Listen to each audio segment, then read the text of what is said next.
ذکر ہے ایک گھنے جنگل میں ایک بہت ہی خوبصورت طوطا رہتا تھا جس کا نام مٹھو تھا۔ مٹھو بہت شرارتی تھا اور سارا دن اچھل کود کرتا رہتا تھا۔ اس کی ایک خاص بات تھی کہ وہ دوسرے پرندوں اور جانوروں کی آوازیں بالکل ان کی طرح نکال سکتا تھا، لیکن اسے اپنی اس صلاحیت پر بہت غرور تھا۔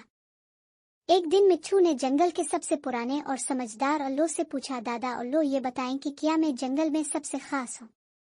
الو نے مسکرا کر کہا، ہر کوئی خاص ہوتا ہے مٹھو، لیکن اپنی خوبیوں پر غرور نہیں کرنا چاہیے۔ مٹھو کو یہ بات اچھی نہیں لگی اور وہ غصے میں اڑ گیا۔ اڑتے اڑتے اسے ایک عجیب درخت نظر آیا۔ اس درخت پر ایک چمکتا ہوا جادو کا پھل لگا ہوا تھا۔ یہ پھل ہر رنگ بدل رہا تھا اور اس سے بہت پیاری خوشبو آ رہی تھی۔ مٹھو نے فوراً وہ پھل توڑا اور اسے کھا لیا۔ پھل کھاتے ہی اس کے جسم میں کچھ عجیب سی تبدیلی آئی۔ اس کی چونچ سونے کی بن گئی اور اس کے پر چاندی جیسے چمکنے لگے۔ وہ بہت خوش ہوا اور سوچا، اب تو میں واقعی سب سے خاص ہو گیا۔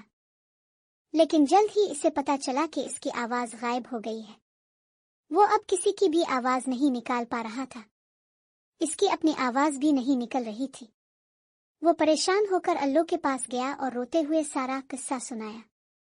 الو نے کہا، یہ جادو کا پھل صرف اس شخص کی اصل خوبی چھین لیتا ہے جسے اس پر غرور ہو۔ تمہاری خوبی تمہاری آواز تھی اور تم نے اس پر غرور کیا۔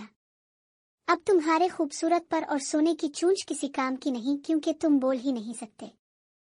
مٹھو کو اپنی غلطی کا احساس ہوا۔ اس نے الو سے معافی مانگی اور کہا، میں اپنا غرور چھوڑ دوں گا، بس میری آواز واپس آ جائے۔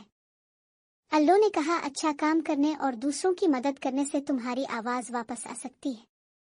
اس کے بعد مٹھو نے اپنی خوبصورت شکل کو بھول کر دوسرے پرندوں کی مدد کرنا شروع کر دی۔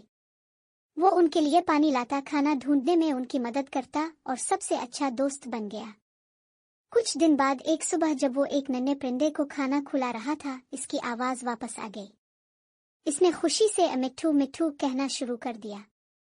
اس دن کے بعد مٹھو کبھی غرور نہیں کرتا تھا۔